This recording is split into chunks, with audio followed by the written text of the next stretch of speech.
সময়ের মূল্য বুঝতেন যারা, পৃষ্ঠা 110। চলাফেরায়ও কিতাব মুতালা।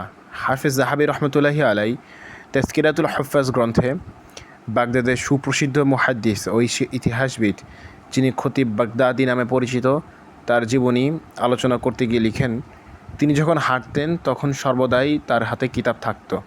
হাঁটতেন এবং মোতালা করতেন।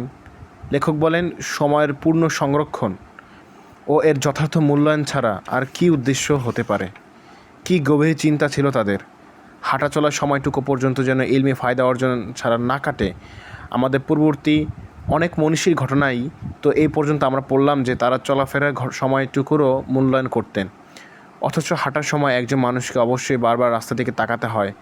কিন্তু বর্তমানকালে চলাফেরা তো হয় বাস, ট্রেন বা উড়োজাহাজ বা জাহাজের মতো আধুনিক বাহনে, যেখানে বারবার পথের দিকে তাকানো কোনো প্রয়োজনই পড়ে না।